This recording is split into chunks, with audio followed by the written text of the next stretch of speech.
to Germany. From Alaska to Puerto Rico.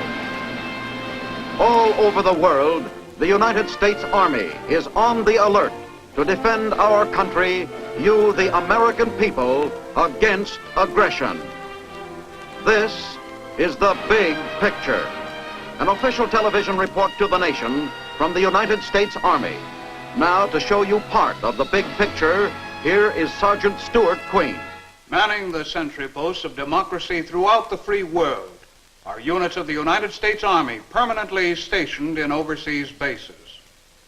How are these hundreds of thousands of service personnel and their dependents provided with healthful food, proper clothing, and the supplies and equipment needed to face up to difficult and potentially dangerous jobs far away from home? The Army Quartermaster Corps is sort of a combination of the biggest mail-order house in the world and the biggest boarding house in the world.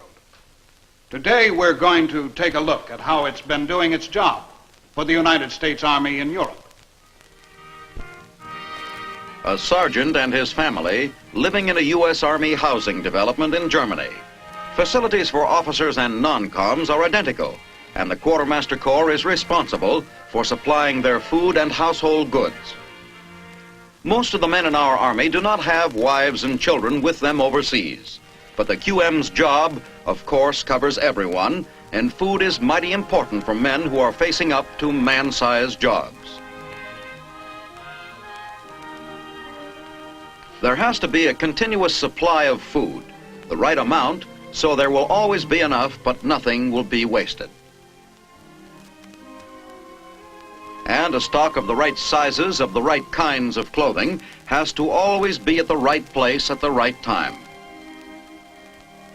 Those with families get the things they need at QM commissaries, American kind of things.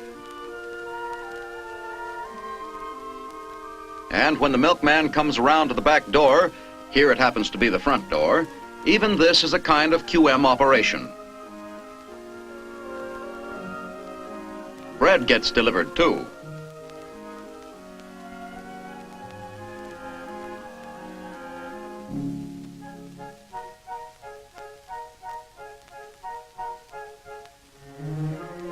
Here's real stateside service, courtesy of the U.S. Army Quartermaster Corps. Big U.S. Army Quartermaster sales stores are situated in all foreign localities where there are large troop concentrations. And in places where the demand isn't so great, a railroad engine pulls the store around, and it sets up for business for as long as the supply of customers holds out.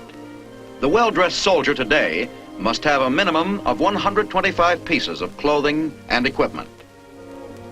She'll think you look fine, Joe.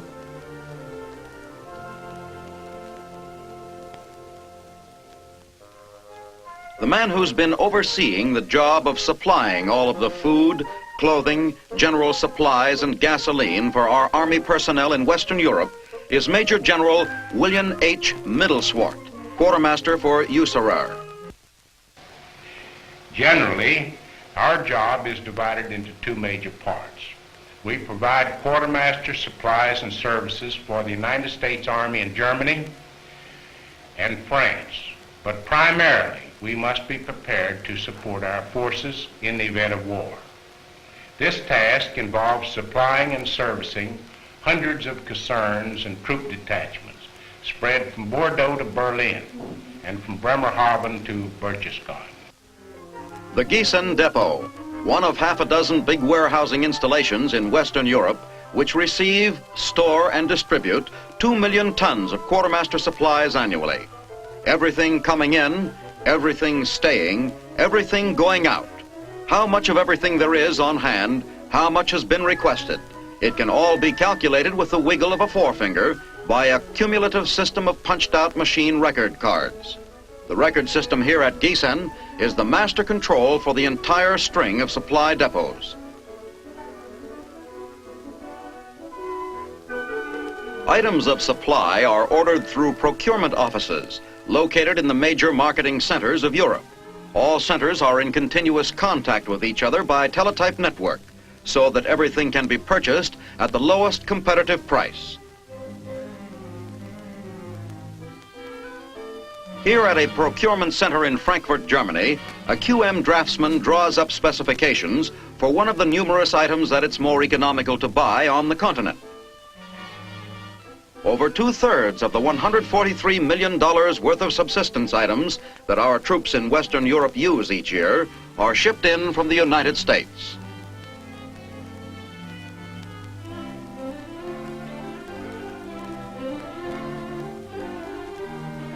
From the moment a crane load of a new shipment touches down on foreign soil, U.S. Army checkers are on hand and alert to make sure that all of every shipment is properly accounted for and will get into the hands of the people for whom it is intended.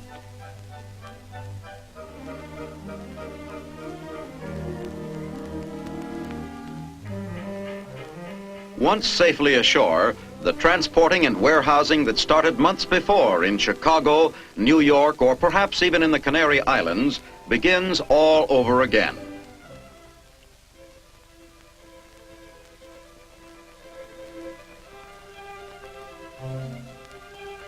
It sort of looks like there'll have to be some new holes punched out on a few of those machine record cards back in Gießen, doesn't it? Even most Texans agree that the pipelines leading out of their state don't extend quite as far as Bremerhaven, Germany. So the vast quantities of gasoline that must be continually brought in to supply the U.S. Army, Navy, and Air Force units in Western Europe comes in by tanker. The gasoline and oil business is a joint operation of the Army, Navy, and Air Force, with the Quartermaster Corps charged with the major responsibility of storage. Like every other QM job, it's a big job.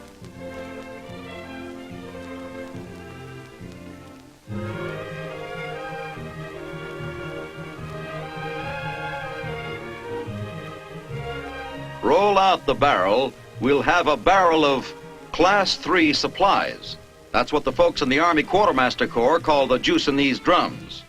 Just plain old motor fuel to you. Unless maybe you lived over here, turned a bit continental, and are calling it petrol now.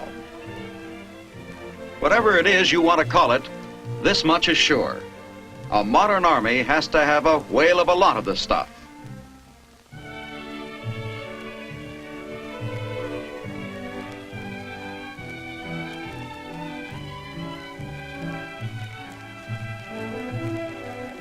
The farmers barge in with their products at a vegetable auction near The Hague, Holland.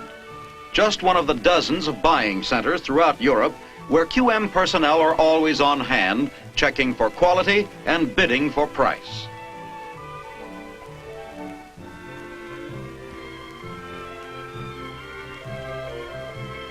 If it comes up to the high Army standards of quality, before the week is out, much of this food may be on the dinner tables in Army mess halls, or on sale in Army commissaries.